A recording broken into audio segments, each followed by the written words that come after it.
Kebakaran hutan dan lahan gambut tak hanya berdampak pada kesehatan dan ekonomi saja, tetapi juga dapat memperburuk dampak perubahan iklim dunia. Seperti di Kabupaten Mempawah, Kalimantan Barat, kebakaran lahan gambut kerap kali terjadi akibat aktivitas manusia baik yang legal maupun ilegal. Jurnalis Kompas TV Lintang Pudiastuti melaporkan untuk Anda.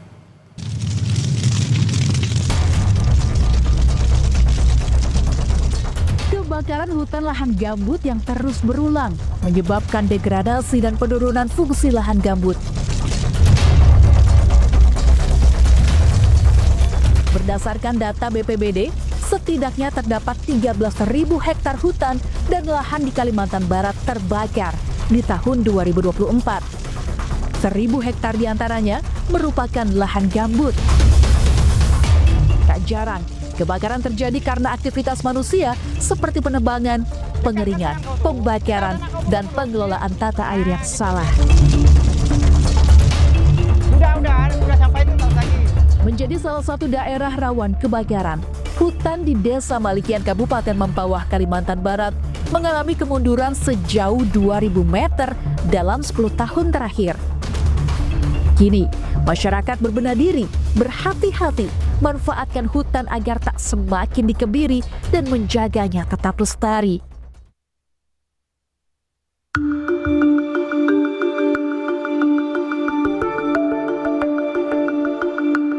Warga mengambil kayu hutan secukupnya hanya untuk kebutuhan pembangunan rumah.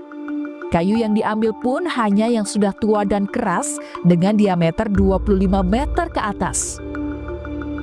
Namun sayang, tanpa disadari menggunduli hutan, masih ada sebagian masyarakat mengambil kayu tanpa tebang pilih setiap hari untuk dijual. Namanya Pak siapa? Sulaiman, Pak Sulaiman. Dia habis dari mana Pak? dari hutan Dari hutan. yang ambil ini kayu cerocok. Namanya kayu? Cerocok. Cerocok. Waduh, dari jam berapa tadi ambil kayunya? Dari rumah berangkatnya jam 6 pagi. Jam 6 pagi. Wah, dapat banyak ini. Dapat berapa kita hari ini? 80 batang. 80 batang. Kayu cerocok ini diapakan, bisa dijual kah? Ya dijual. Ada Dijual kemana Pak? ada bosnya 4.000 satu batang. 4.000 satu batang. Kalau 80 batang berarti dapat berapa itu? 320. 320. Sehari Bapak ini atau biasanya seminggu atau berapa kali? Satu minggu biasa baru berhitung sama bos. Oh. Jadi setiap hari dikumpulkan dulu, setelah seminggu nanti berhitung. Berdua kan ini dengan istri? Iya, sama istri. Nggak berat ini, caranya gimana ini potongnya? Pakai apa? Pakai parang. Pakai parang? Parang. Lepas makan siang langsung pulang ya? Pulang. Waduh. Muat dulu, udah selesai muat. Istirahat sambil makan, udah selesai makan langsung pulang. Tiap hari nih Pak ya? Iya, tiap hari. Hari Jumat aja libur. Hari Jumat libur. Emang buat makan sehari-hari ya? Jual kayu ya? Iya. Emang udah kerjanya. Sudah kerjanya. Ketua Masyarakat Peduli Api (MPA) sekaligus tokoh Desa Malikian, Yusuf, menyebut mayoritas masyarakat yang masih mencari kayu hutan untuk dijual karena kebutuhan ekonomi mendesak. Yusuf berharap pemerintah lebih tegas tegakkan peraturan perlindungan hutan, namun tetap solutif memberi alternatif mata pencarian bagi mereka yang membutuhkan, demi hutan tetap terjaga dan kebutuhan warga tercukupi. Pemerintah itu udah harus turun tangan bagaimana sih masyarakat biar mendapatkan pendapatan untuk menghidupi sehari-hari itu dari pengganti yang masuk hutan itu. Kami juga sebenarnya melihat yang tetangga-tetangga kami yang kerja ke hutan itu sebenarnya tidak tega kami itu. Apa kata orang kampung itu memang sebenarnya tidak pantas mereka ke hutan sebenarnya. Bayangkan dengan istrinya, kadang-kadang dengan anaknya itu masuk hutan gara-gara cari makan. Peneliti Karbon dan Perubahan Iklim Yayasan Konservasi Alam Nusantara (YEKAN), Nisa Novita menyoroti kerusakan hutan terjadi bukan hanya karena illegal logging skala kecil, tapi juga level masif yang dilakukan industri semakin memperparah kondisi gambut di bawahnya.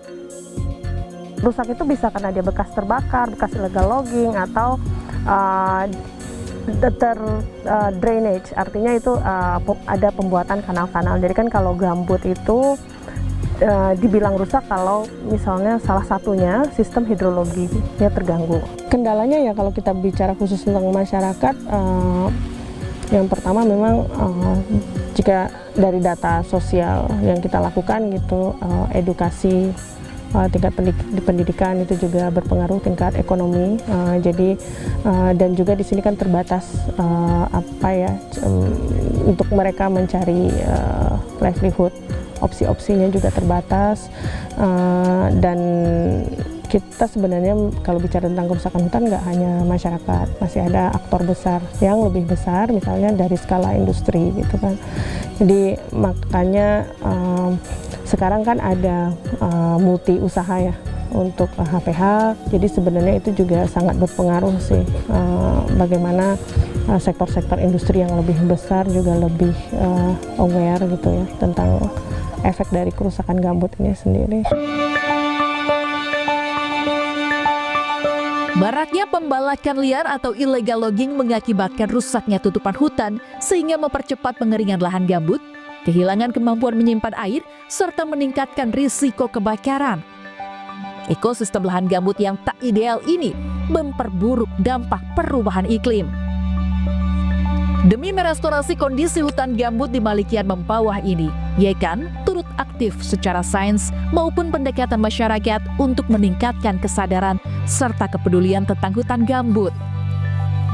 Gap science di sini yang sebenarnya Yekan mencoba untuk mengisi adalah bagaimana sih sebenarnya kita mengukur dampak dari pertama perubahan fungsi lahan di gambut, yang salah satunya juga misalnya terjadi subsidensi, itu berapa sebenarnya karbonnya yang hilang.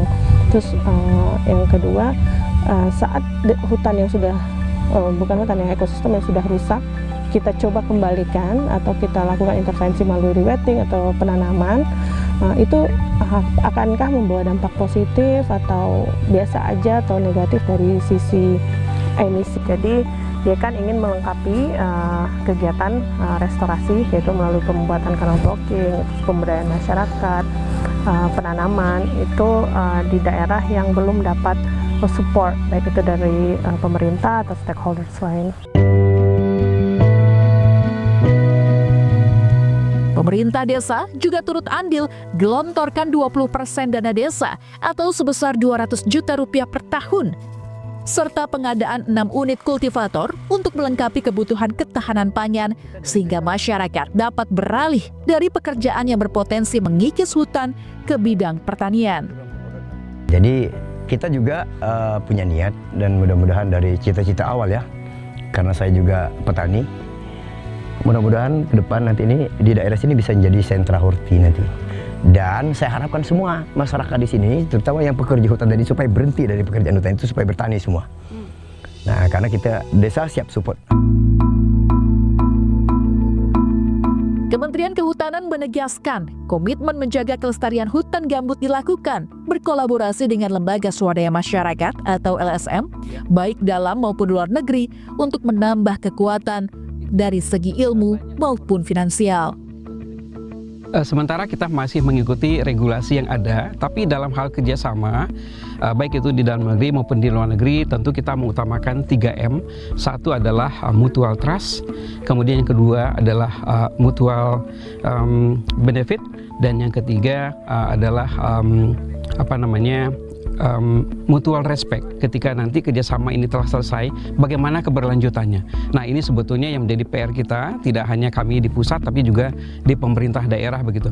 Kita juga berharap semua kerjasama yang kita laksanakan kemudian setelah selesai proyek ini juga tetap berlanjut meskipun dalam skala kecil, karena yang kita lakukan adalah membuka jalan, kemudian men-trigger masyarakat begitu untuk melakukan pengelolaan hutan, pengelolaan ladang mereka begitu. Ini tidak merusak kepada lingkungan dan juga kepada sumber daya alam. Itu intinya.